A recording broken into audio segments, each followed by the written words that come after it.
I hope you all are safe and well. Good morning, all of you. येतोय आवाज सगळ्यांना? Yes, sir. Good morning, Yes, sir. Okay. Previous लेक्चरला आपण मायक्रोस्कोपचे history बघितली होती आणि त्याचे डेव्हलपमेंटल स्टेजेस बघितले होते. ठीक आहे. तर in this lecture we are going to see the how microscope magnify their image and different parts of microscope that will help in magnification or other accessory processes. Okay. तर compound microscope का म्हणतो आपण compound means because compound मायक्रोस्कोपमध्ये एकापेक्षा जास्त lens use केलेले असतात किंवा to lens use केलेले असतात, त्याला आपण कंपाऊंड मायक्रोस्कोप म्हणतो. ठीक आहे. इथं एक आय पीसमध्ये एक लेन्स असते आणि ऑब्जेक्टिव्हमध्ये एक लेन्स असते, त्याच्यामुळे त्याला कंपाऊंड मायक्रोस्कोप म्हणतो. आणि सिम्पल तुमची हँड लेन्स बघितली असेल तुम्ही, हँड लेन्स म्हणजे काय आहे? सिम्पल मायक्रोस्कोप आहे.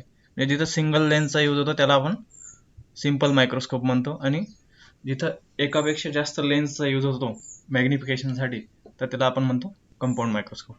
Is it clear? तर आपण आता डिफरंट पार्ट्स बघू मायक्रोस्कोपचे. त्याच्यामध्ये from stage to up to the eyepiece. ठीक आहे. तर त्याच्यामध्ये बेस असतो, स्पेसिफिक बेस असतो की मायक्रोस्कोप व्यवस्थित पॅरलल बसायला पाहिजे, हॉरिझॉन्टली व्यवस्थित बसायला पाहिजे, त्यासाठी एक रिजिड बेस असतो. त्याच्यानंतर वरती एक आय लेन्स असते. ठीक आहे. आय लेन्स त्यालाच आपण म्हणतो आय पीस किंवा ऑक्युलर लेन्स म्हणतो त्याला आपण. ऑक्युलर लेन्स किंवा आय पीस. इथं एक लेन्स असते, ती इन्सर्ट केलेली असते. नंतर ही बॉडी ट्यूब असते. ठीक आहे. लेझर पॉइंटरकडे लक्ष असू द्या. ही आहे body tube. This is a body tube. एक हॉलो पोकळी असते, याच्यामध्ये हॉलो मीडियम असतं, म्हणजे त्याच्यामध्ये काहीही नसतं, फक्त एक पोकळी असते मधून बॉडी ट्यूबमध्ये up to the this region. नंतर आहे हे एक सर्क्युलर रिजन दिसतंय तुम्हाला. हे सर्क्युलर रिजन आहे रिव्हॉल्विंग नोज स्पेस. ओके. म्हणजे हे रिव्हॉल्व करू शकतो आपण, सर्क्युलर मोशनने फिरवू शकतो आपण त्याला. ठीक आहे. नंतर हे आहेत ऑब्जेक्टिव्ज. ठीक आहे. तर हे आहेत डिफरंट ऑब्जेक्टिव्ज. त्याच्यामध्ये लेन्स असते खाली. इथं प्रत्येक ऑब्जेक्टिव्हमध्ये लेन्स असते. तर compound microscope light compound microscope जर तुम्ही बघितले, त्याच्यामध्ये 3 प्रकारच्या लेन्स असतात. ज्या ऑब्जेक्टिव्ह लेन्स असतात ते 3 प्रकारचे असतात. तर त्याच्यामध्ये एक जी मोठीवाली दिसते तुम्हाला, ही 100x ऑब्जेक्टिव्ह लेन्स असते. नंतर एक ही असते ती 40x ऑब्जेक्टिव्ह लेन्स असते, आणि ही एक लहानवाली आहे ती 10x असते. ओके. मीन्स तुम्हाला नंतर सांगतोच आता मॅग्निफिकेशनच्या वेळेस हे 40x 10x किंवा 100x काय असतं ते. नंतर एक आर्म असतो, हा असा पकडायला, आणि मायक्रोस्कोपला पकडताना एक हात स्टेजला लावा लागतो आणि एक हात तुमच्या इथं आर्मला लावा लागतो. ठीक आहे. उचलताना, मायक्रोस्कोपला उचलताना. नंतर इथं आहे स्टेज क्लिप्स. हे स्टेज आहे ब्लॅक कलरचं तुम्हाला दिसतंय, हे रिजिड स्टेज आहे, आणि एक क्लिप्स आहेत. क्लिप्सचा यूज आहे जनरली फॉर स्लाइड व्यवस्थित बसण्यासाठी, स्लाइड हॉरिझॉन्टली याच्यावर क्लिप करण्यासाठी, स्लाइड हलायला नको त्यासाठी. नंतर आहे डायफ्रॅम. ओके. डायफ्रॅममध्ये एक लाईटची इंटेन्सिटी किती जाणार आहे त्याचे ॲडजस्टमेंट असते. इथं एक नोब असतो, ते नोबने ॲडजस्टमेंट केली जाते डायफ्रॅमला. एक प्रकारचा लेअर असतो इथं, तो लेअर कमी जास्त करून आपण लाईट चा सोर्सला कंट्रोल करू शकतो. ठीक आहे. लाईट सोर्स इथं असतं. जर समजा लाईट मायक्रोस्कोप असेल तर त्याला इलेक्ट्रिक सॉकेट जॉईन करून त्याला इथं लाईट प्रोव्हाइड केलेले असते. Okay. Electrically. But in case of light जर अवेलेबल नसेल तर आपण तिथं सिम्पल मिरर यूज करतो. ठीक आहे. तुम्ही मायक्रोस्कोपमध्ये बघितलं असेल, इथं सिम्पल मिरर असतो. ते मिररची ॲडजस्टमेंट करायची डायरेक्शन ऑफ लाईट, म्हणजे जे रूम लाईट असेल ते रूम लाईट आपण यूज करू शकतो. नॅचरल लाईटचा यूज करून मिररने इथं फोकस करू शकतो. ठीक आहे. नंतर हे आहेत कोर्स ॲडजस्टमेंट नोब, किंवा एक कोर्स ॲडजस्टमेंटसाठी एक चॅनल असतं, त्याच्याने आपण स्टेज वरती किंवा खाली करू शकतो. ठीक आहे. स्टेज वरती खाली करणं म्हणजेच त्याला ॲडजस्टमेंट म्हणतात. लेन्सच्या मॅग्निफिकेशनसाठी आपण ॲडजस्टमेंट करतो. बिकॉज फोकल लेंथ आपल्याला कंट्रोल करावी लागते, त्याच्यामुळे ते ॲडजस्टमेंट असते. कोर्स ॲडजस्टमेंट, कोर्स म्हणजे ओबडधोबड मीन्स खूप मोठ्या प्रमाणात हलवायचं असलं मायक्रोस्कोपला तुम्हाला तर आपण कोर्स ॲडजस्टमेंट नोब यूज करतो, आणि फाईन ॲडजस्टमेंट घ्यायची आहे एकदम फाईन लेवलला तर आपण त्याला फाईन ॲडजस्टमेंट नोब यूज करतो. ठीक आहे, हे असे डिफरंट पार्ट्स आहेत मायक्रोस्कोपचे. याच्यामध्ये बाकी सगळे सपोर्टिव्ह रोलमध्ये आहेत, फक्त मॅग्निफिकेशनसाठी कोणते मेन रोल आहेत. मॅग्निफिकेशनसाठी मेन रोल कशाचा आहे तर ऑक्युलर लेन्स म्हणजे आयपीस आणि ऑब्जेक्टिव्ह. ओके, ऑब्जेक्टिव्ह जे लेन्स असतात आणि आयपीसला जी लेन्स असते त्यांचंच मॅग्निफिकेशनचा इथं एवढ्या एरियामध्येच मॅग्निफिकेशनचा रोल आहे. बाकी सगळा ॲक्सेसरी रोल आहे, मीन्स लाईट्सचा पण यूज आहे, तर बाकी मॅग्निफिकेशन सगळं याच्यामध्ये होत असतं. तर ते मॅग्निफिकेशन कसं होतं ते आपण सिम्पली बघू. ठीक आहे, तर सगळ्यांना दिसतंय इमेज व्यवस्थित? Hello, Yes, sir. Okay Yes, sir. Okay. तर तुम्हाला याच्यामध्ये रे ऑप्टिक्स म्हणजे रेज जेव्हा डिफरंट लेन्समधून ट्रॅव्हल करतात त्यावेळेस ते कसं बिहेव करतात ते माहिती पाहिजे तुम्हाला याच्यामध्ये. ठीक आहे, तर इतकं डिटेलमध्ये आपण काही फिजिक्सचे स्टुडंट आहोत, आपण बायोलॉजीचे स्टुडंट आहोत, त्याच्यामुळे खूपच डिटेलमध्ये पण मी तुम्हाला सांगणार नाही, कारण की तुम्हाला खूप डिटेलमध्ये सांगितलं तर ते खूप कॉम्प्लेक्स होईल तुमच्यासाठी. ठीक आहे, फक्त आपल्याला इमेज कशा फॉर्म होतात त्याचं बेसिक आयडिया आली पाहिजे फक्त. ठीक, आता त्याच्यामध्ये दोन इथं तुम्हाला जर याच्यामध्ये बॅकग्राऊंडमध्ये तुम्हाला मायक्रोस्कोप दिसते अशी एक, तर मायक्रोस्कोपमध्ये इथं एक आय पीस आहे. मी मुद्दा म्हणून तुम्हाला अशी आडवी इमेज टाकलेली आहे का तुम्हाला म्हणजे आय पीस पण वर कोणती लेन्स असते आणि इकडे ऑब्जेक्टिव्हवर कोणती लेन्स असते, नाहीतर ही इमेज सरळ पण करू शकतो, पण मुद्दा म्हणून आडवी टाकलेली आहे मी. ठीक आहे, तुम्हाला तुमच्या अंडरस्टँडिंगसाठी. तर त्याच्यामध्ये ही लेन्स आहे ती आहे ऑब्जेक्टिव्ह लेन्स. ठीक आहे, आणि ही लेन्स आहे आयपीसची लेन्स, म्हणजे जी ऑक्युलर लेन्स आहे. इथं इथं लेझर पॉइंटरकडे लक्ष असू दे, इथं आयपीस आहे आणि इथं काय आहे ऑब्जेक्टिव्ह आहे. तर ही आहे ऑब्जेक्टिव्हची लेन्स आणि ही आहे ऑक्युलर लेन्स किंवा आयपीसची लेन्स. तर आपल्याला फर्स्ट इमेज कशी फॉर्म होते, जर इथं बघितलं आपण मायक्रोस्कोपमध्ये, तर मायक्रोस्कोपमध्ये लाईट सोर्स हा आहे इथून. ठीक आहे, तर लाईट सोर्समधून जर समजा मिरर असेल तर इथं आपण मिररला कंट्रोल करून इथं लाईट याच्यामधून इन्सर्ट करू शकतो. मीन्स लाईट कसं ट्रॅव्हल होतं, जर असं ट्रॅव्हल झालं लाईट इथं परत डिफ्लेक्ट होईल, डिफ्लेक्ट झाल्यानंतर याच्यामधनं डायफ्रॅममधनं वरती इथं स्लाईड ठेवलेली राहील, स्लाईडवरती ते एंटर होईल. ठीक आहे, बट इन केस ऑफ आपण जर मिरर यूज नाही केली तर डायरेक्ट आपण इलेक्ट्रिक सॉकेटनं लाईट लावू शकतो आणि ते लाईट आपण इथं कंट्रोल करू शकतो. लाईट इथून एंटर होतं डायफ्रॅममधनं आणि ते कशावरती पडतं तुमच्या स्लाईडवरती. ठीक आहे, मग स्लाईडवरती लाईट पडल्यानंतर हा ऑब्जेक्ट आहे. एक मिनिट हा, कोणाला जॉईन करायचं का?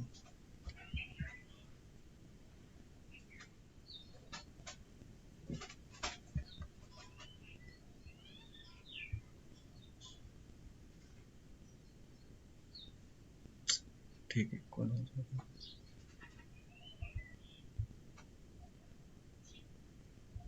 तर हा आहे ऑब्जेक्ट.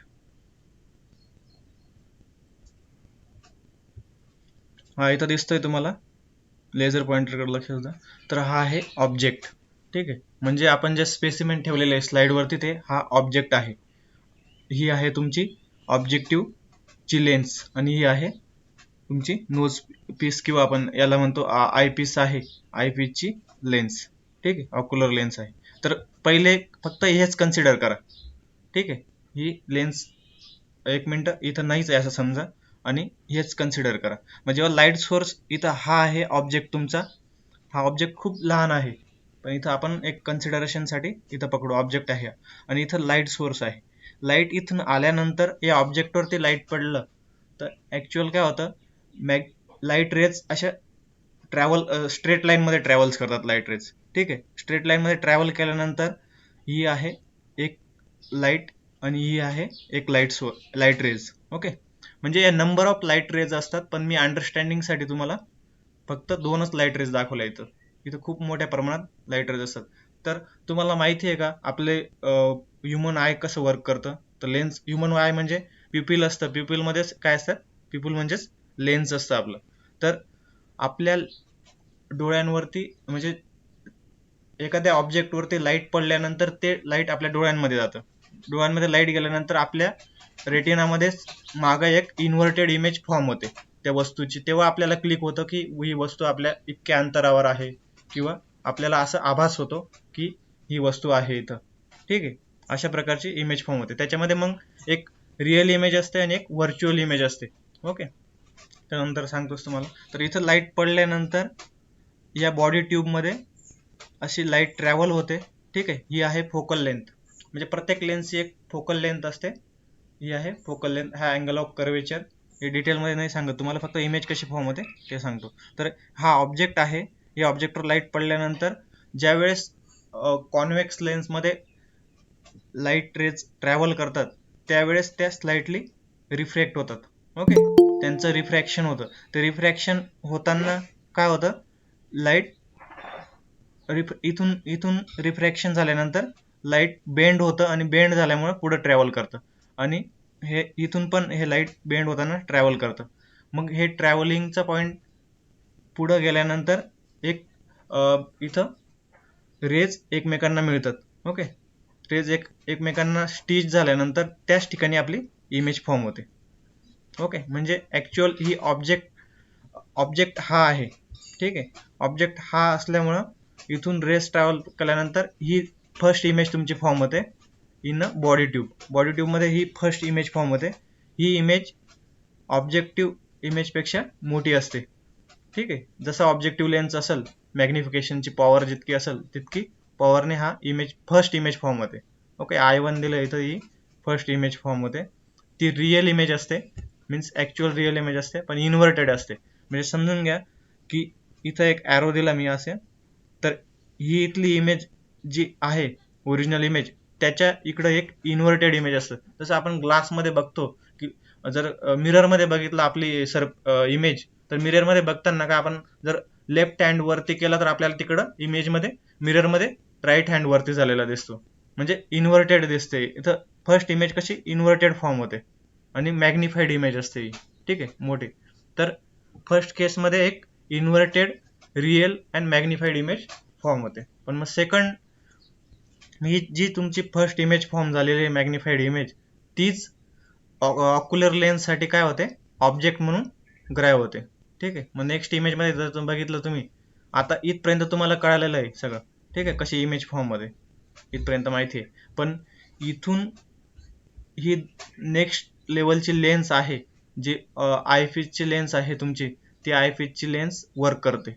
ठीक आहे, मीन्स जी फर्स्ट इमेज जी फॉर्म झालेली आहे ऑब्जेक्टिव्ह लेन्स थ्रू, ती इमेज आयफिसच्या लेन्ससाठी ऑब्जेक्ट म्हणून रिॲक्ट होते. ठीक आहे, याच्यासाठी रिअल ऑब्जेक्ट आहे.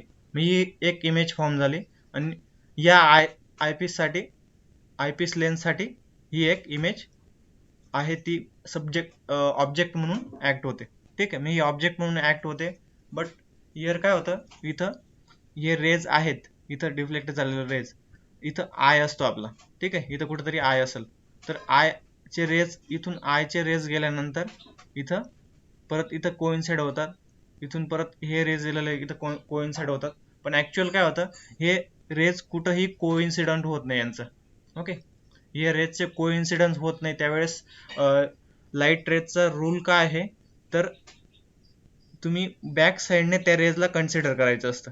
ठीक आहे, मीन्स बॅक साईडला रेजला कन्सिडर करत जिथं त्यांचा कोइन्सिडेंटल पॉईंट येईल त्या पॉईंटला इमेज फॉर्म होते. म्हणजे ही काय आहे, व्हर्च्युअल इमेज आहे. जे फर्स्ट केस होते त्याच्यामध्ये काय होते, रिअल इमेज फॉर्म होत होते. ओके, पण हिअर लाईट इथं कुठेही एकदा कनेक्ट होत नाही, कोइन्सिडंट होत नाही, तर त्यामुळे बॅक साईडला इमेज फॉर्म होते. आणि बॅक साईडला इमेज ही एक आपल्याला आभासी इमेज दिसते. व्हर्च्युअल मीन्स आभासी, ओरिजिनल नसतं, फक्त व्हर्च्युअली आपल्याला इमेज फॉर्म झालेली दिसते. मग ही पण काय, लार्ज मॅग्निफाईड इमेज आहे.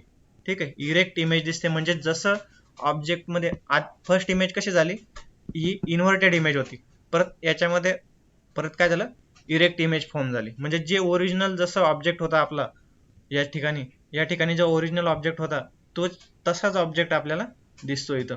कारण की आपण दोन लेन्स यूज करतोय ना या ठिकाणी.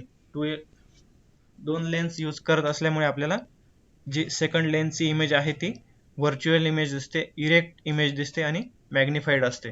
तर याच्यामध्ये मग आणि लेन्स आणि ऑब्जेक्टिव्ह लेन्स आणि आयपीसची लेन्सचा दोघांचा यूज करून आपण इमेज मॅग्निफाय करू शकतो. ठीक आहे. इथं जास्त फिजिक्स नका लक्षात घेऊ, कारण की पूर्ण गोंधळ होईल. काय आपण काय फिजिक्सचे विद्यार्थी नाहीत, आपल्याला इतकं ऑप्टिक्स समजलं पाहिजे. फक्त इथं लक्षात घ्या की फर्स्ट आयपीस ऑब्जेक्टिव्ह लेन्स आहे. Objective lens first image form करतं इथं बॉडी ट्यूब मध्ये, आणि बॉडी ट्यूब मध्ये तीच इमेज आयपीसच्या लेन्ससाठी ऑब्जेक्ट म्हणून रिॲक्ट होते किंवा ऑब्जेक्ट म्हणून ऍक्ट होते, आणि त्याचं परत मॅग्निफिकेशन होतं. मीन्स इथं मॅग्निफिकेशन होतं, परत ह्याच इमेजचं डबल मॅग्निफिकेशन होऊन आपल्याला एक व्हर्च्युअल इमेज मिळते. मीन्स ऍक्च्युअल ऑब्जेक्ट किती आहे इथं, तो असेल 1 मायक्रॉन असेल, पण इथं आपल्याला ऑब्जेक्ट 100 मायक्रॉन किंवा 400 मायक्रॉनचा दिसतो ऍक्च्युअल मध्ये. मग त्याच्यामुळे आपल्याला मॅग्निफिकेशन इमेज लार्ज क्वांटिटीमध्ये दिसते. ठीक आहे. तर समजलंय इमेज कशी फॉर्म होते, ते कळतंय सगळ्यांना? रिप्लाय करा. हॅलो, मीन्स एक फंडा काय ते क्लिअर झालं तुम्हाला याच्यामध्ये? जास्त Yes, sir. फिजिक्स नका बघू, जास्त फिजिक्स नका इन्सर्ट करू त्याच्यात. फक्त एक इमेज कशी फॉर्म होते ते त्या लेवलला जरी तुम्हाला समजलं तरी भरपूर आहे. ठीक आहे.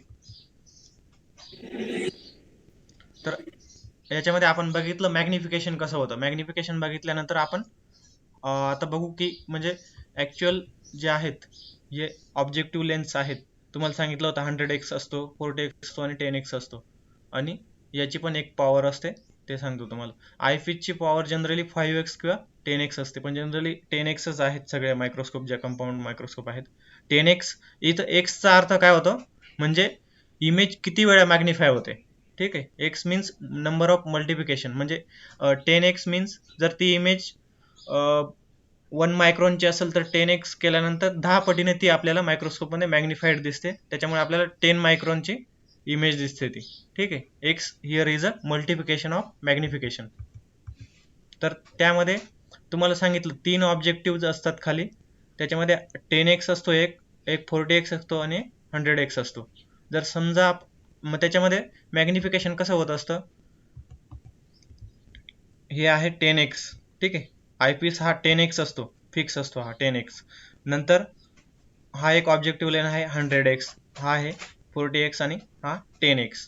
जर आता 10x खाली इमेज बघितली आपण, ठीक आहे, इथं स्लाइड आहे समजा, आणि 10x खाली इमेज बघितली, तर हा 10x आणि हा 10x मल्टिप्लाय करा, किती होतात?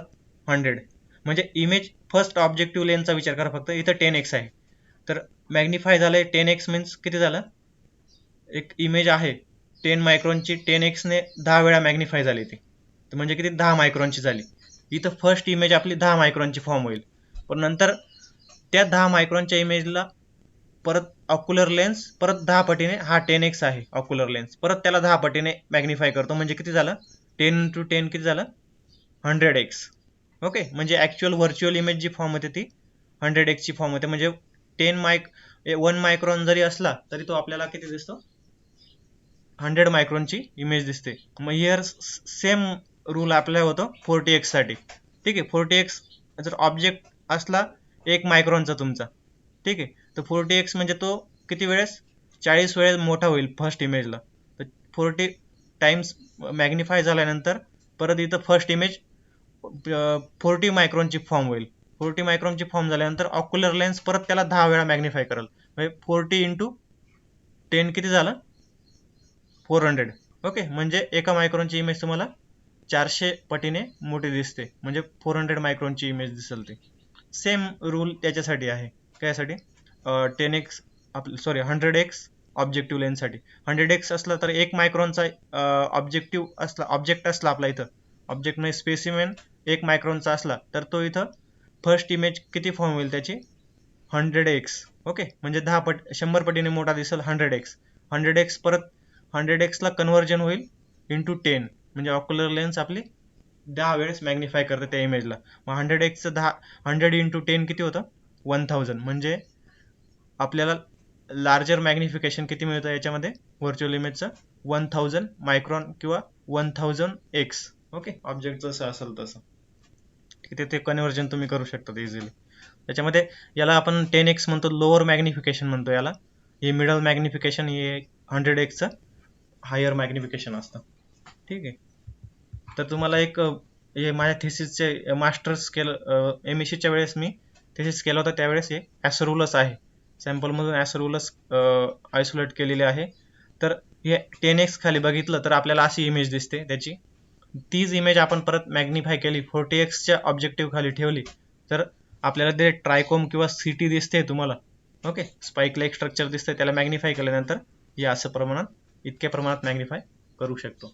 मीन्स जर तुम्ही हा 10x खाली बघितला तर हा स्लाइडवरती फक्त एक डॉट दिसतो आपल्याला, ब्लॅक डॉट दिसतो. मीन्स काही वेळेस तर तो नेकेड आयजला व्हिज्युअल पण होत नाही, बट मॅग्निफाय झाल्यानंतर तो दिसतो आपल्याला. मीन्स इथं 1 मायक्रॉनचा जर हा डॉट असेल तर आपल्याला हा 10x खाली किती मायक्रॉनचा डॉट दिसतोय आपल्याला, हा 100 मायक्रॉनचा दिसेल. का तर 10x म्हणजे 10 वेळा मॅग्निफाय होईल ऑब्जेक्टिव्ह मध्ये, परत सेकंड वेळेस किती होईल, इंटू 10 होईल. मीन्स 10 इंटू 10 किती होतं, 100. ठीक आहे, इथं 40 इंटू 10 मीन्स 400. असं मॅग्निफिकेशन होतं. 2 वेळेस मॅग्निफिकेशन होतं कंपाऊंड मायक्रोस्कोपमध्ये. एक वेळेस ऑब्जेक्टिव्ह लेन्स मॅग्निफाय करते आणि एक वेळेस कोण करते, आयपीस ची लेन्स असते ती मॅग्निफाय करते. दिस इज अ मॅग्निफिकेशन. मग त्याच्यामध्ये डिफरंट रिझॉल्युशन पॉवर असते तुमची. परत बाकी मीन्स लेन्स जशी यूज करणार आहे तुम्ही, जितकी थिक लेन्स यूज करता तितकं मॅग्निफिकेशन वाढत जातं, आणि जितकी लेन्स थिनर यूज करतात तितकं मॅग्निफिकेशन पॉवर कमी असतं. ठीक आहे, ते ऑप्टिकल डेन्सिटीच्या याच्यावर डिपेंड करतं. तर याच्यामध्ये लक्षात घ्या की एक ऑब्जेक्टिव्ह लेन्स असते ती साईजने लहान असते, त्याच्यामुळे त्याची फोकल लेंथ पण लहान आहे. आणि एक आयपीसची लेन्स असते ती वाईड असते थोडीशी. ठीक आहे, मीन्स साईजने थोडीशी मोठी असते. समजलं मायक्रोस्कोपचं मॅग्निफिकेशन कसं होतं? Yes, sir. ओके. त्याच्यानंतर आता hot air oven. General equipments आहेत लॅबमध्ये. म्हणजे जशी लॅब डेव्हलप करत जातो आपण तितक्या इक्विपमेंट्स जास्त असतात, पण जनरली लॅबमध्ये hot air oven, autoclave, laminar air chamber हे तर प्रेझेंट असतं पॅथॉलॉजीच्या लॅबला. त्याशिवाय कोणतंही वर्क होऊ शकत नाही पॅथोच्या लॅबमध्ये. तर हॉट एअर ओव्हन मीन्स त्याच्या नावातच आहे, एक ओव्हन आहे तो हॉट एअरचं. त्याचं वर्क आहे for hot dry heat sterilisation. Okay, जे ग्लासवेअर असतात तुमचे, पेट्री प्लेट झालं, फ्लास्क झालं, किंवा बिकर झालं, किंवा डिफरंट ग्लासवेअर जे लॅबमध्ये यूज करतो आपण, ते ग्लासवेअर सगळे याच्यामध्ये या रॅक्समध्ये ठेवले जातात. आणि हे क्लोज केल्यानंतर टेम्परेचर इन्क्रीज सेट केल्यानंतर ते त्याला ड्राय हीट स्टेरिलाइज करतं. Means dry heat sterilisation means इथं फक्त ड्राय हीट डेव्हलप होते. हे तुम्हाला स्टीलचं रॅक दिसत आहे तिथं फिगरमध्ये, तर याच्यामध्ये एकच असतं की ज्या साईडला रॅक्स आहेत दिसत आहेत तुम्हाला, कोटिंग जी आहे स्टीलची, त्या कोटिंगच्या मधून एक सिगडी असते. सिगडीच्या ज्या कॉईल असतात तुमच्या, ओके, ते सिगडीच्या कॉईल असतात. त्या कॉईल प्रमाणे कॉईल्स असतात, त्या कॉईल टेम्परेचर इन्क्रीज करत असतात मधलं. ठीक आहे, हे डोज याच्यामध्ये पेट्री प्लेट्स ठेवले आपण व्यवस्थित साफ करून, आणि त्याला डोअर क्लोज केलं तर टेम्परेचर सेट करायचं. इथं टेम्परेचर सेटसाठी तुम्हाला डिफरंट गॉज दिलेले आहे, टेम्परेचर कंट्रोलर नोब दिलेले आहे. त्याच्यामध्ये जर आपल्याला पेट्री प्लेट स्टेरिलाइज किंवा ग्लासवेअर स्टेरिलाइज करण्यासाठी 1 तासासाठी 180 डिग्री सेल्सिअसला ठेवावं लागतं. ठीक आहे, we put petri plate or glassware for 1 hour at 180 degree Celsius. Okay, 180 degree सेल्सिअसला ठेवल्यानंतर ग्लास प्लेट तिथं पूर्णप्रमाणे स्टेरिलाइज होतात. ठीक आहे, ते टेम्परेचर खूप इन्क्रीज होतं तिथं. तर ग्लासचं टेम्परेचर असं इतकं असतं की ते मेल्ट होत नाही. ठीक आहे, मीन्स पेट्री प्लेट किंवा ग्लासवेअर असे बनवले असतात की त्याला स्टेरिलाइज केल्यानंतर पण त्याचं मेल्टिंग होत नाही. पण इथं तुम्हाला एक काळजी घ्यावी लागते.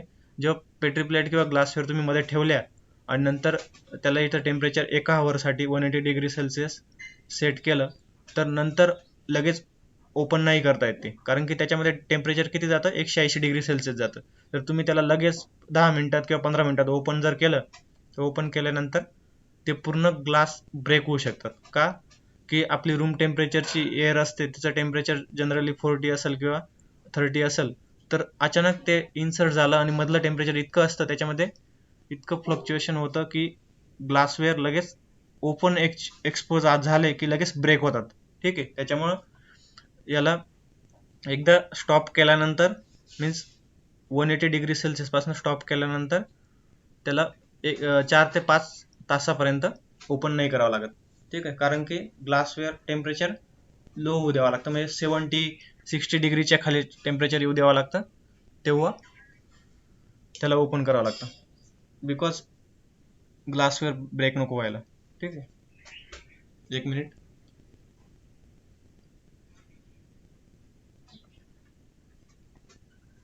इथं प्रिन्सिपल आहे हॉट एअर ओव्हनचं dry heat sterilisation use for sterilisation of glassware. Okay. आणि टेम्परेचर किती असतं 180 डिग्री सेल्सिअस फॉर 1 आवर. इतकंच लक्षात ठेवा तुम्ही. नंतर आहे ऑटोक्लेव्ह. जसं हॉट एअर ओव्हन आहे तसंच ऑटोक्लेव्ह पण स्टेरिलायझेशनसाठीच यूज करतो, पण याचा पर्पज अलग आहे. तिकडं आपण ग्लासवेअर यूज करतो, पण इकडं हे स्टेरिलायझेशन कायसाठी डिफरंट मीडिया असतात तुमचे, जे लिक्विड मीडिया किंवा सेमी सॉलिड किंवा सॉलिड मीडिया असतात त्यांना स्टेरिलाइज करण्यासाठी आपण ऑटोक्लेव्ह यूज करतो. Autoclave is nothing but the larger version of your home pressure cooker. जे होम प्रेशर कुकर असतं तुमचा, प्रेशर कुकरचंच लार्जर व्हर्जन आहे. फक्त याच्यामध्ये एक प्रेशर गॉज असते आणि डिफरंट याला सील करण्यासाठी डिफरंट नोब्स असतात. ठीक आहे. इतकंच डिफरन्स असतो त्याच्यामध्ये. तिथं हॉट एअर ओव्हन मध्ये ड्राय हीट स्टेरिलायझेशन होतं, इथं स्टीम हीट स्टेरिलायझेशन होते. म्हणजे स्टीमचा यूज करून आपण स्टेरिलाइज करू शकतो. ठीक आहे.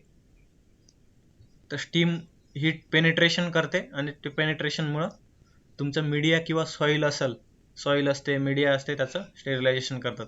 याच्यामध्ये पाणी असतं, वॉटर असतं. ते वॉटर हीट झाल्यानंतर स्टीम डेव्हलप करतं. स्टीम डेव्हलप केल्यानंतर स्टीम पेनिट्रेट होते आणि पेनिट्रेट केल्यानंतर ती टेम्परेचर इन्क्रीज केल्यामुळं तिचं स्टेरिलाइज होतं.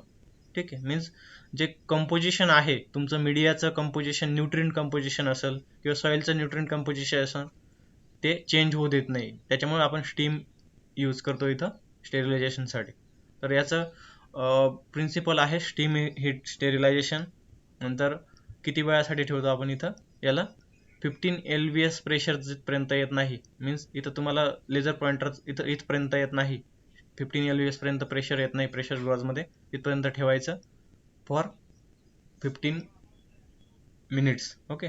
15 LVS पर्यंत प्रेशर येऊ द्यायचं आणि 15 मिनिटासाठी याला ठेवायचं. ठीक आहे. फक्त ओपन करताना एक काळजी घ्यावी लागते की याला हळूहळू ओपन करावं लागतं, कारण की स्टीम डायरेक्टली आपल्याला हार्म करू नये त्याच्यामुळे. ठीक. अशा प्रकारचे ऑटोक्लेव्हचा रोल आहे. नंतर आहे लॅमिनार एअर फ्लो. तर तुमच्या लॅबमध्ये मॉलिक्युलर लॅब असो किंवा पॅथॉलॉजीची लॅब असो, तर वर्किंग करत असताना जे आयसोलेशन करतो आपण किंवा सिरियल डायल्युशन करतो किंवा different number of poison food technique, number of activities करत असतो, त्या असेप्टिक कंडिशनला करत असतो. कारण आपण जर रूम टेम्परेचरला ते हे केलं, रूम सरफेसला जर हे केलं, आपण त्या वर्क कॅरिड आउट केलं, तर की आपल्या रूम एअरमध्ये नंबर ऑफ मायक्रोब्स, व्हायरसेस किंवा अदर मोल्ड स्पेसिस असतात. त्याच्यामुळे कंटॅमिनेशन येतं. ओके. प्युअर फॉर्ममधले कल्चर्स डेव्हलप होत नाही, कंटॅमिनेशन येऊ नये त्यासाठी आपण हे असेप्टिक कंडिशनला वर्क करत असतो. ते असेप्टिक कंडिशनला वर्क करण्यासाठी आपण यूज करतो लॅमिनार एअर फ्लोचा.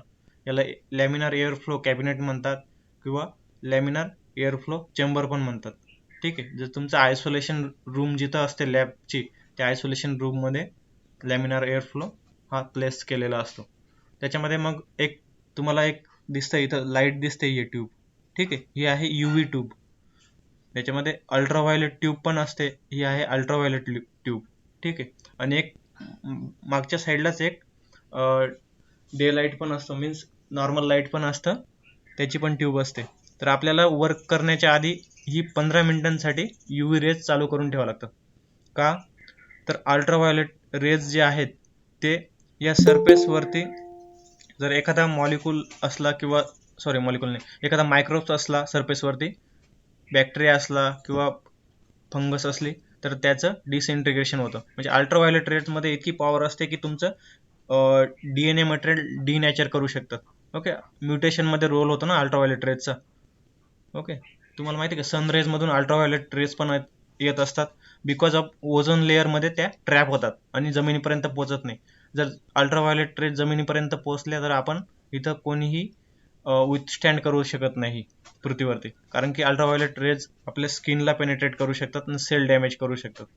त्याच्यामुळं एक लॅमिनार एअरफ्लो मध्ये वर्क करत असताना काळजी घ्यावी लागते की तुम्ही जर UV लाईट ऑन केला तर तिथं ही रूम लॉक करावी लागते तुम्हाला, आणि UV रेजच्या एक्सपोज मध्ये यायचं नाही. ठीक आहे, एक्सपोज मध्ये आला तर तुमच्या स्किन मध्ये म्युटेशन होऊ शकतं किंवा तुम्हाला स्किनला हार्मफुल इफेक्ट होऊ शकतात, म्हणजे कॅन्सर कॉझिंग आहे UV रेज. ठीक आहे, तर याच्यामध्ये एक मध्ये पण एक फिल्टर असतं, ते बाकीचं तुम्ही मागच्या साईडला एक स्पेस बघतायत.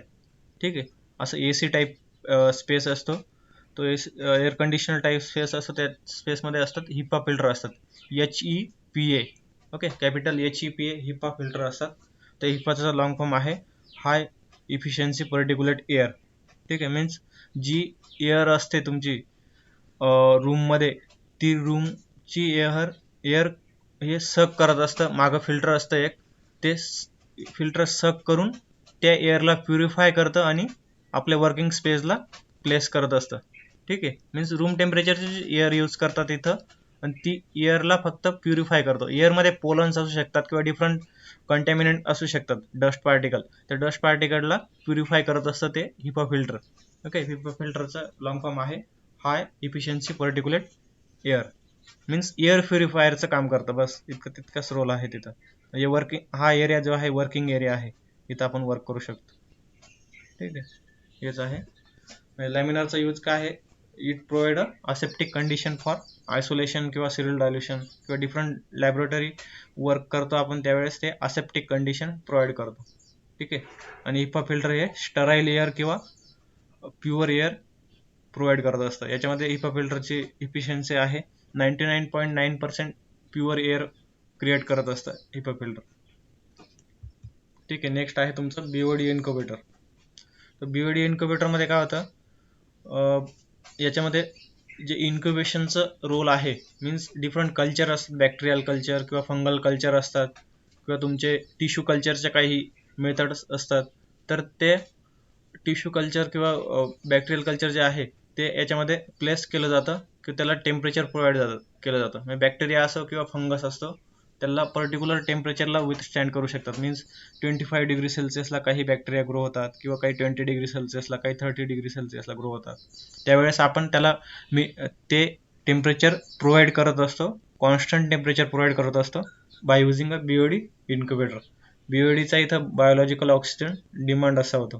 ठीक आहे, इन्क्युबेटर मीन्स इन्क्युबेट करतो आपण त्याला, मीन्स कॉन्स्टंट टेम्परेचर देत असतो बॅक्टेरियल कल्चर किंवा फंगल कल्चरसाठी.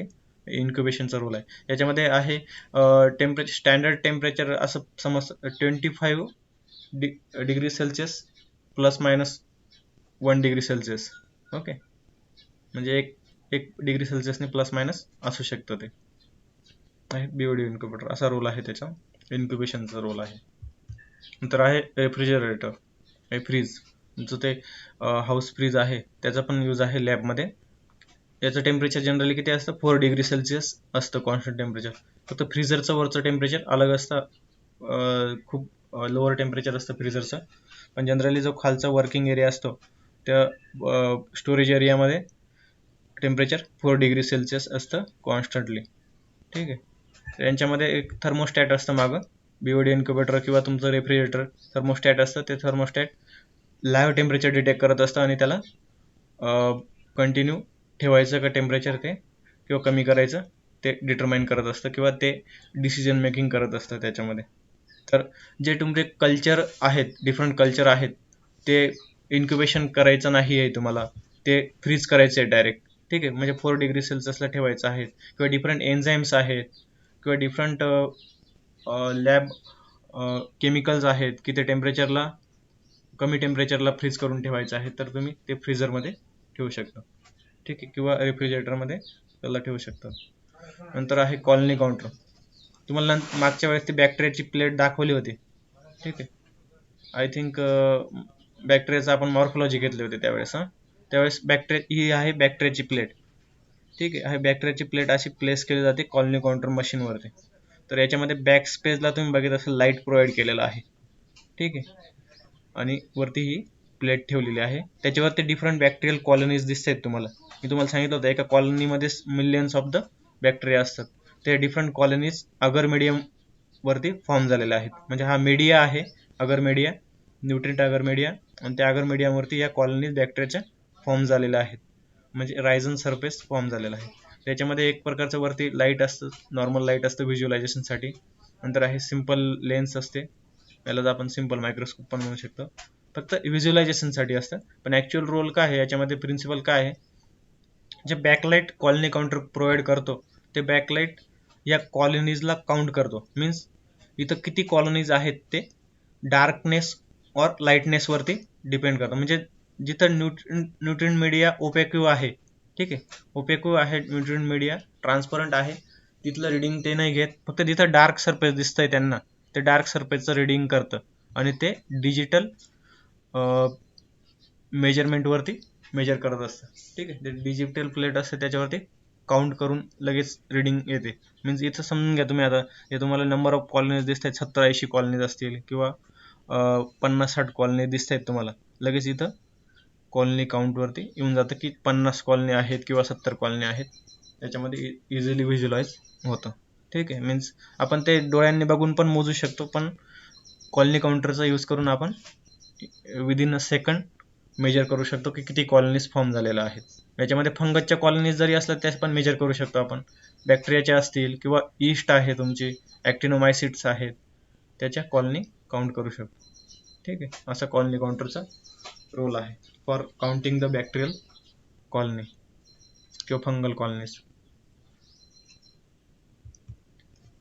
नंतर आहे वेइंग बॅलन्स. वेइंग बॅलन्सचा रोल तुम्हाला सगळ्यांना माहितीच असेल की वेइंग करण्यासाठी डिफरंट केमिकल्स किंवा जे इन्ग्रेडियंट्स असतात लॅबला मीडिया बनवण्यासाठी लागतात, ते इन्ग्रेडियंट्सचा आपण वेट घेऊ शकतो.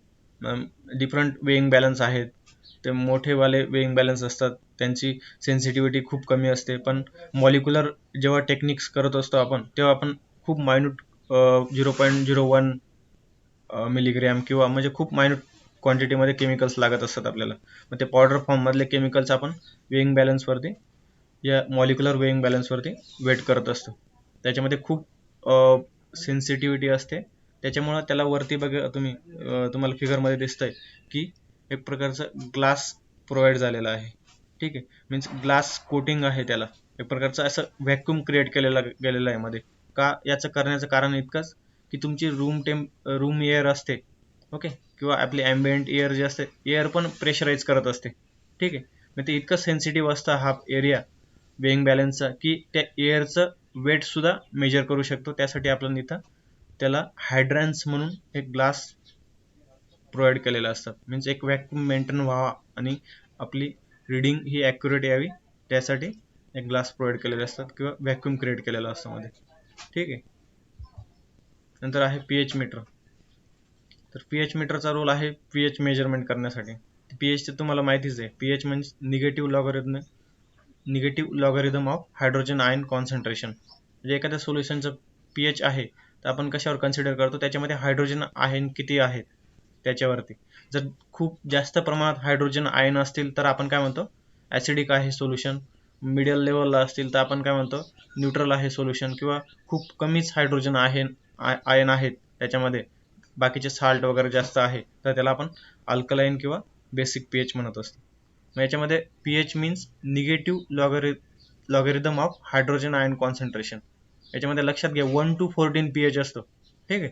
1 to 14 पीएच असतो म्हणजे याच्यामध्ये 1 असलं म्हणजे काय, निगेटिव्ह लॉगरिदम असल्यामुळे काय होतं, 1 पीएच असतो तेव्हा हायड्रोजन आयन कॉन्सन्ट्रेशन खूप जास्त प्रमाणात असतं. म्हणजे डिफरंट ॲसिड्स आहेत, हायड्रोक्लोरिक ॲसिड आहे किंवा H2SO4 आहे, त्यांची ॲसिडिटी खूप कमी असते, कारण की हायड्रोजन आयन कॉन्सन्ट्रेशन त्यांच्यामध्ये खूप जास्त प्रमाणात असतं, ठीक आहे. आणि डिफरंट हायड्रोक्साईड्स किंवा साल्ट्स असतात, ते साल्टची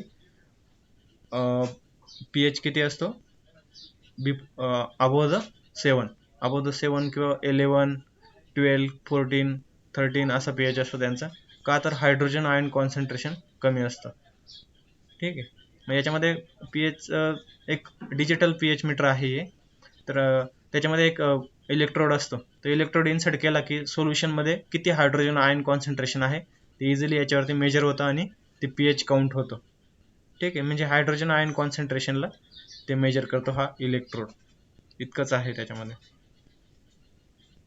ठीक आहे, pHचा measurement for measuring the pH of different solutions. हे आहे spectrophotometer.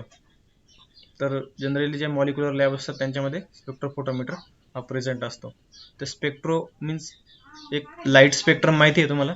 Light spectrum electromagnetic light spectrum आहे. त्याच्यामध्ये डिफरंट वेवलेंथला डिफरंट लाईट्स आहेत. मीन्स मायक्रोवेव्ह वेवलेंथ आहेत, अल्फा रेज असतात, गॅमा रेज असतात, किंवा तुमचे अल्ट्राव्हायोलेट रेज आहेत, नंतर UV रेज आहेत. सॉरी, अल्ट्राव्हायोलेट आणि UV रेज एकच. आणि विजिबल रेज आहेत. विजिबल रेंज बघितली तुम्ही तर किती असते विजिबलची रेंज? 700 टू 350 काहीतरी आहे. ठीक आहे, नॅनोमीटर.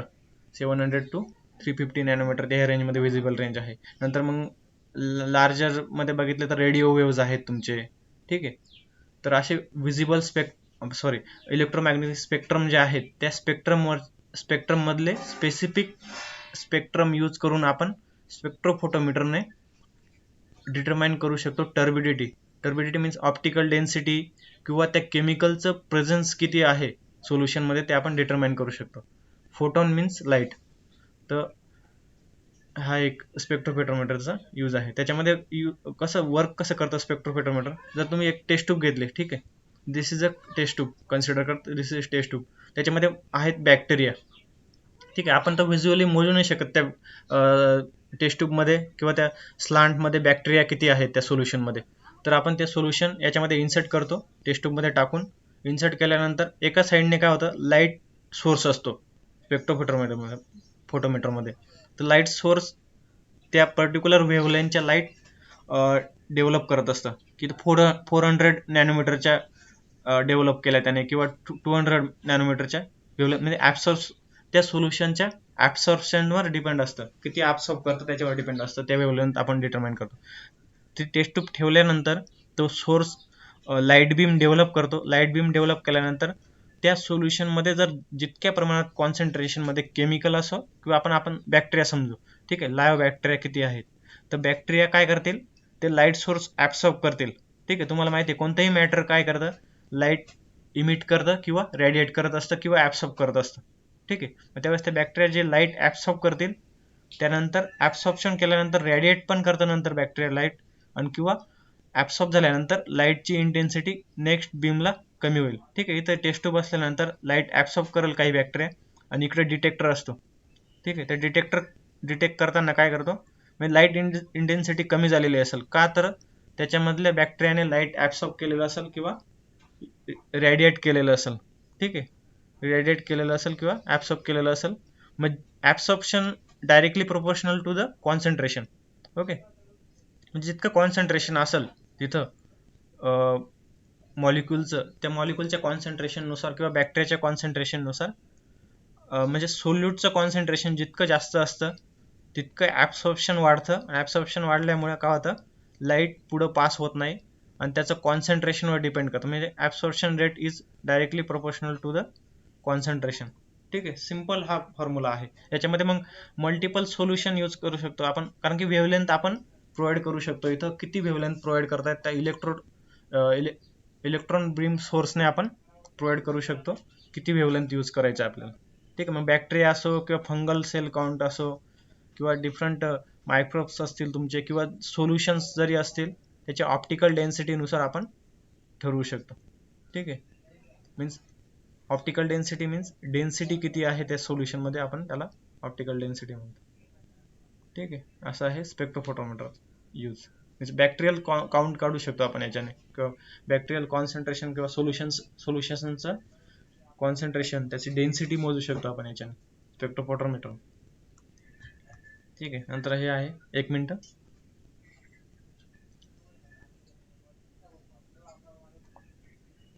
आवाज येतोय सगळ्यांना? हॅलो. Yes, sir. तर हे आहे मायक्रोवेव्ह ओव्हन. तुम्हाला माहितीच असेल आता ओव्हन काय आहे ते. त्याच्यामध्ये मुद्दामून मी हे प्लेट ठेवलेली आहे, पिझ्झाची प्लेट ठेवलेली आहे, किंवा बर्गर असेल का काहीतरी असेल त्याच्यात, ठीक आहे. तर त्याच्यामध्ये ही प्लेट ठेवलेली आहे. तर मायक्रोवेव्ह ओव्हनचा आपण होम यूज तर माहिती आहे आपल्याला कसं होतं, बट इन लॅबमध्ये काय यूज होतं मायक्रोवेव्ह ओव्हनचा? जेवण बनवण्यासाठी नाही तरी हो, फक्त कायसाठी होतं, त्याचं डिफरंट मीडिया बनवलेले असतात आपण. तर मीडियामध्ये काय असतं, न्यूट्रिएंट मीडिया किंवा पीडीए मीडियम असतो. तर मीडियामध्ये काय असतं, अगर असतं. अगर काय करतं, सॉलिडिफाईंग एजंट आहे. तर त्या मीडियाला सॉलिडिफाय करतं रूम टेम्परेचरला.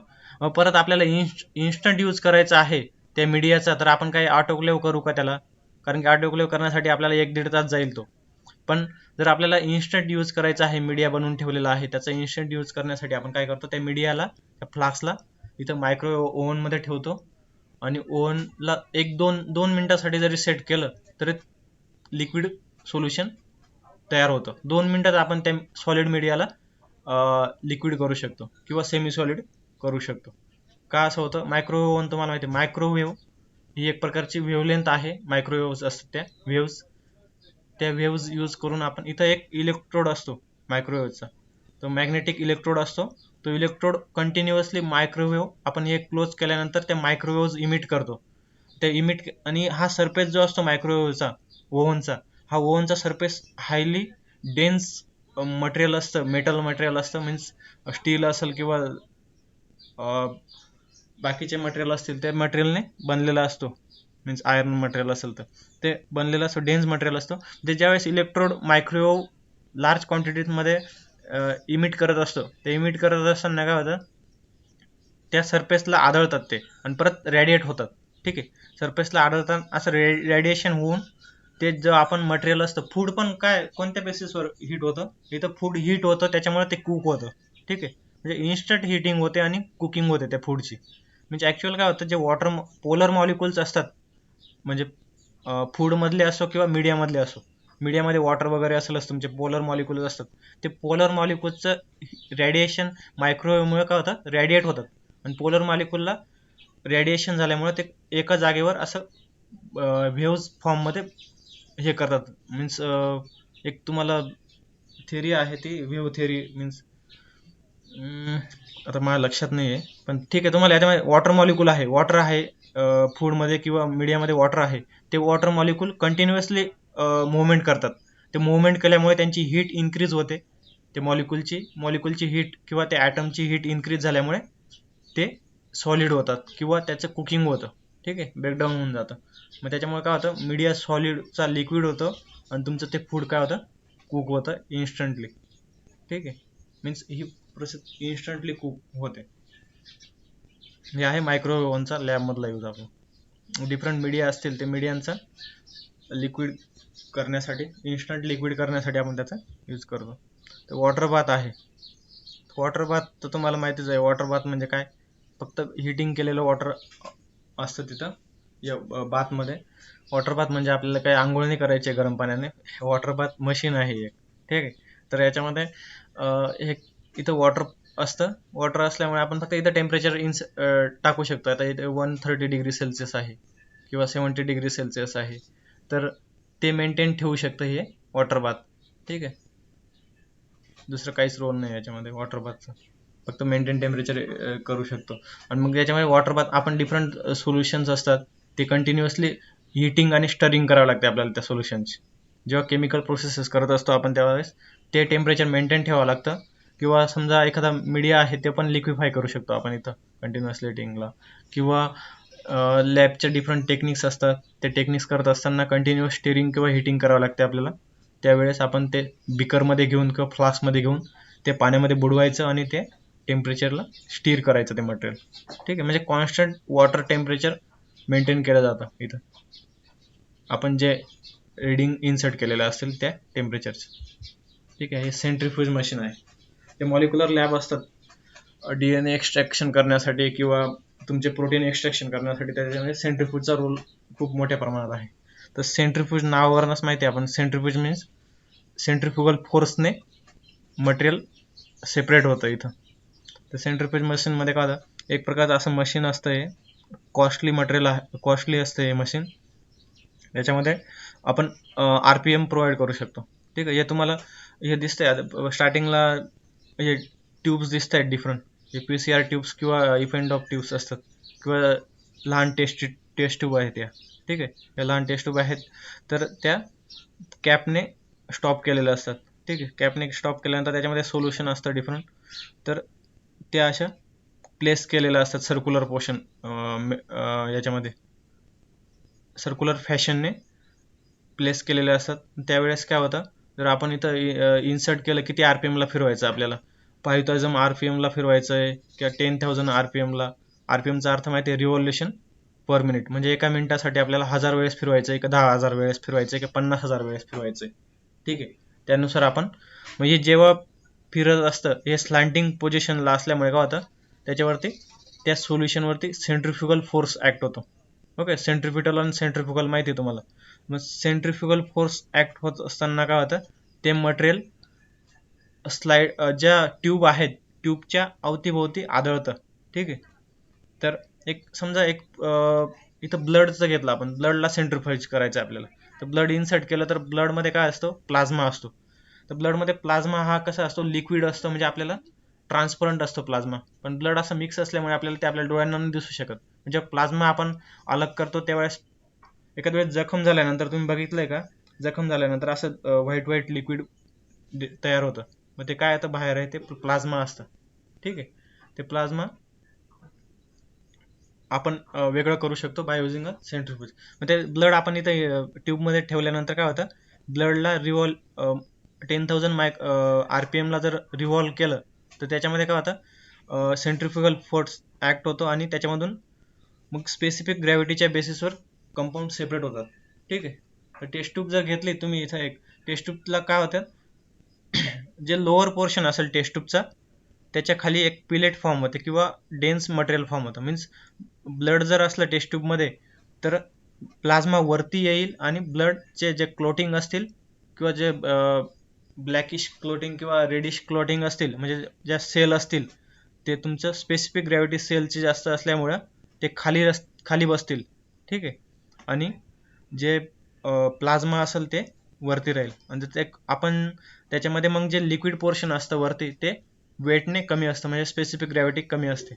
ओके, स्पेसिफिक ग्रॅव्हिटीच्या बेसिसवर आपण त्या लिक्विडला सेपरेट करू शकतो, ते कॉम्पोनंट्सला सेपरेट करू शकतो. याच्यामध्ये DNA एक्स्ट्रॅक्ट करू शकतो आपण, किंवा प्रोटीन एक्स्ट्रॅक्ट करू शकतो, किंवा ब्लड्स जे डिफरंट लॅब्स आहेत, ओके, त्या लॅब्समध्ये सेंट्रिफ्यूजचा यूज होतो फॉर ब्लडचं सेंट्रिफ्यूज करण्यासाठी, त्याच्यामध्ये प्लाझ्मा अलग करण्यासाठी, ठीक आहे. याच्यामध्ये तोच रोल आहे. स्पेसिफिक ग्रॅव्हिटीच्या बेसिसवरती सेंट्रिपिटल फोर्स ॲक्ट होतो आणि त्याला मटेरियलला हे करत असतो, सेपरेट करत असतो. मग त्याच्यामध्ये जो वरचा मटेरियल जे असतं, ते वरचं मटेरियल हे लिक्विड असतं आणि खालचं मटेरियल जे असतं सॉलिड असतं, ठीक आहे, वेटनुसार. मग त्या सॉलिड पोर्शनला आपण म्हणतो पिलेट किंवा लिक्विड सॉलिड मटेरियल, त्याला पिलेट म्हणतो आपण बायोलॉजीच्या भाषेमध्ये. इन बायोलॉजिकल लँग्वेजमध्ये आपण पिलेट म्हणत असतो त्याला. आणि जो वरचा पोर्शन असतो त्याला आपण ॲलिक्वेट म्हणतो किंवा आपण सुपरनंट म्हणतो, ठीक आहे. वरच्या पोर्शनला आपण सुपरनंट म्हणत असतो, लिक्विड पोर्शनला सुपरनंट म्हणतो आपण. हे आहे सेंट्रिफ्यूज मशीन, सेंट्रिफ्युगेशनचा साठी यूज होतात. मग ते 10,000 RPMच्या खाली जे सेंट्रिफ्युगेशन करतो आपण त्याला लोअर सेंट्रिफ्युगेशन म्हणतात, आणि 40,000 50,000 RPM ला जे सेंट्रिफ्युगेशन करतो आपण त्याला अल्ट्रा सेंट्रिफ्युगेशन म्हणतात, ठीक आहे. नंतर आहे इलेक्ट्रोफोरेसिस मशीन. याचा पण DNA सेपरेशनसाठी रोल होतो किंवा प्रोटीन सेपरेशनसाठी रोल होतो. हे डिटेलमध्ये जर तुम्ही बघितलं तर तुम्ही म्हणजे कॉम्प्लेक्स वाटेल तुम्हाला, कारण की आता युजी लेवलला तुम्हाला इतकं काही गरज नाही, ठीक आहे. तर फक्त याच्यामध्ये तुम्हाला मेन प्रिन्सिपल सांगतो काय होतं ते. इथं एक इलेक्ट्रॉनिक डिव्हाइस असतं, ते इलेक्ट्रॉनिक डिव्हाइस करंट प्रोव्हाइड करतं. त्याच्यामध्ये पॉझिटिव्ह आणि निगेटिव्ह एनोड कॅथोड असतात आणि ते करंट प्रोव्हाइड करत असतात. आणि हे एक प्रकारचं एक डॉक्युमेंटेशन सिस्टीम असतं, ठीक आहे. याच्यामध्ये एक जेली लाईक सबस्टन्स असतं, म्हणजे आगर मटेरियल असतं, ते इन्सर्ट केलेलं असतं, जेली लाईक सबस्टन्स. मग याच्यामध्ये प्रोटीन असतात. एक इकडच्या साईडने तुम्हाला लेझर पॉइंटरकडे लक्ष द्या, हे जे दिसतंय तुम्हाला ब्लॅक कलरची वायर, ती आहे निगेटिव्ह करंट असतात इथं, ओके. आणि इकडं पॉझिटिव्ह करंट असतात, जे रेड कलरची वायर असते तिथं. म्हणजे इकडं पॉझिटिव्ह आयन्स इथं पॉझिटिव्ह आयन्स असतात आणि इथं निगेटिव्ह आयन्स असतात कंटिन्युअसली इलेक्ट्रिसिटीमध्ये. मग त्याच्यामध्ये काय होतं, एखादा सबस्टन्स जर आपण टाकला तर तो इथं जर DNA ठेवला आपण, ठीक आहे, तर DNAचं हे काय आहे, आयनायझेशन काय आहे, DNA हा निगेटिव्ह आयन आहे, ठीक आहे. DNA हा निगेटिव्ह मॉलिक्यूल आहे का, निगेटिव्ह आयनायझेशन आहे, त्याची इलेक्ट्रोनिगेटिव्हिटी काय निगेटिव्ह आहे. तर DNA मध्ये फॉस्फरिक ॲसिड असतं, ठीक आहे. फॉस्फरिक ॲसिड म्हणजे काय असतं, फॉस्फरिक ॲसिड हा निगेटिव्ह आहे. H3PO4 किंवा H2PO4 असं त्याला निगेटिव्ह आयनायझेशन असतं फॉस्फरिक ॲसिडमुळे, ठीक आहे. त्याच्यामुळे मग निगेटिव्ह कडनं हा DNA पॉझिटिव्हकडं अट्रॅक्ट होतो, ठीक आहे. इथं DNA टाकला तर इथं करंट सप्लाय प्रोव्हाइड केला आपण, तर इकडं रेड कलरच्या पिनकडं पॉझिटिव्ह आयन असल्यामुळं निगेटिव्ह काय होतो, निगेटिव्ह DNA हा अट्रॅक्ट होतो. मग त्याच्यामुळे त्याचं सेपरेशन होतं. म्हणजे याच्यामध्ये काय होतं, साईजनुसार आपण DNAचं सेपरेशन करू शकतो किंवा प्रोटीनचं सेपरेशन करू शकतो इलेक्ट्रोफोरेसिस मशीनमध्ये. इलेक्ट्रिक करंट प्रोव्हाइड करून आपण DNAचं किंवा प्रोटीन मॉलिक्यूलचं सेपरेशन करू शकतो on the basis of their weight, ठीक आहे. DNAच्या वेटच्या बेसिसवर सेपरेशन करू शकतो. मीन्स जे हलका DNA असेल तो फास्ट मूव्ह होईल याच्यामधनं, किंवा हलकं प्रोटीन असेल ते, लाईट प्रोटीन असेल ते फास्ट मूव्ह होतं.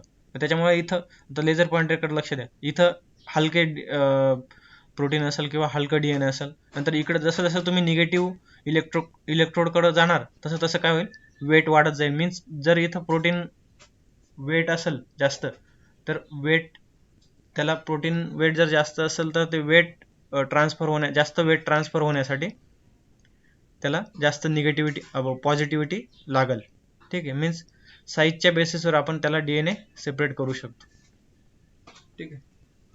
तुम्हाला इतकं काही लक्षात ठेवण्याची गरज नाही जास्त, फक्त इलेक्ट्रोफोरेसिसचा रोल काय आहे, DNA सेपरेशन किंवा protein separation on the basis of there साईजच्या बेसिसवर किंवा चार्जच्या बेसिसवर आपण सेपरेट करू शकतो, निगेटिव्ह किंवा positive on the basis of charge. Next आहे PCR मशीन. तर PCR मशीनचा रोल काय आहे, हॅलो आवाज येतोय सगळ्यांना? Yes, sir. ओके. तर PCR मशीन, याच्यामध्ये PCR means polymerase chain reaction, ठीक आहे. तर PCRचं इतकं तुम्हाला सांगू 2 तास किंवा एक दिवसभर लेक्चर दिलं तरी समजणार नाही, याच्यामध्ये इतकं रोल आहे आता सध्याचा PCR मध्ये.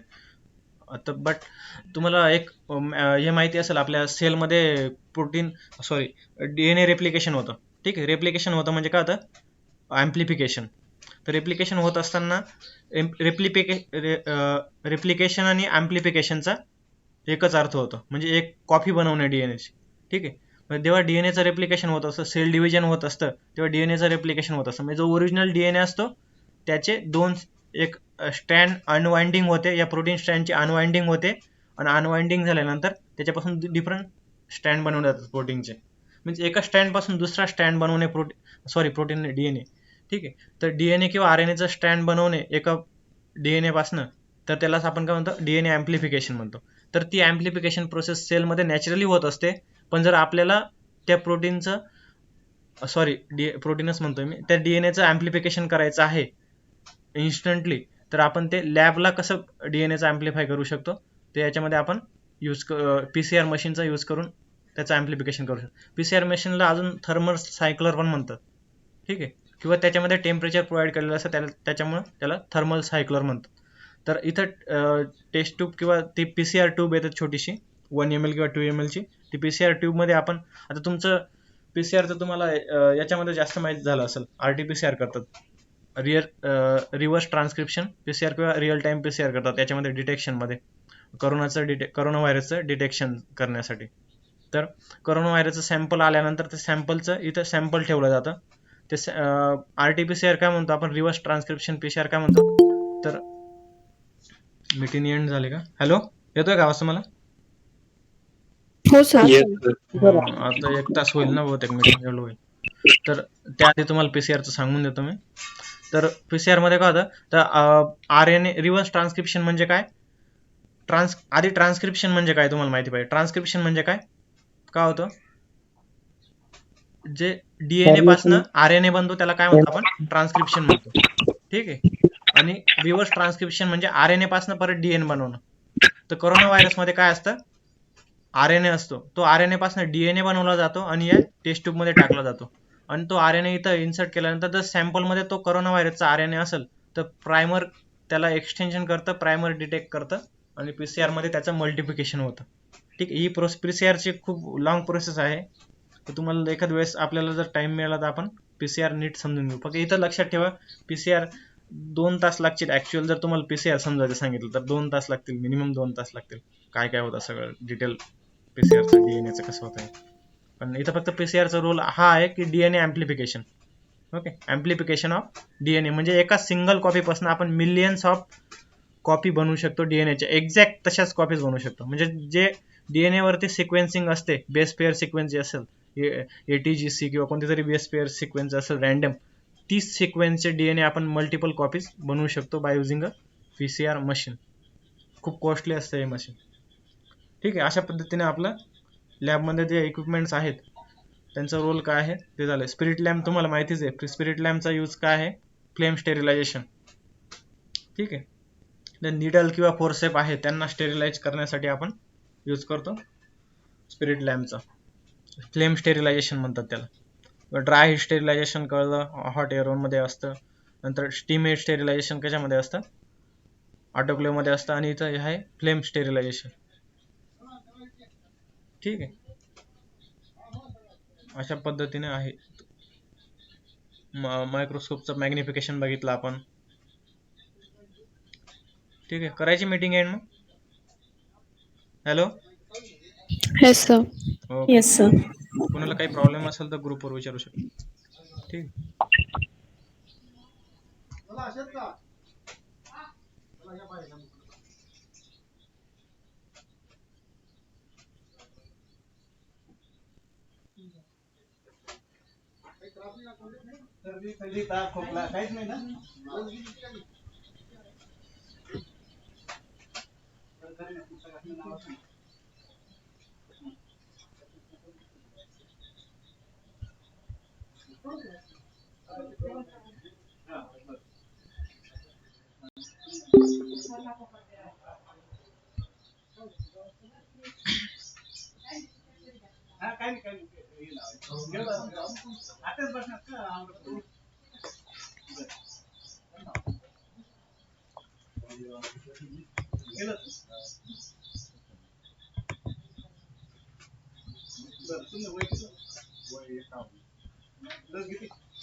काय हो, कसं आलंय?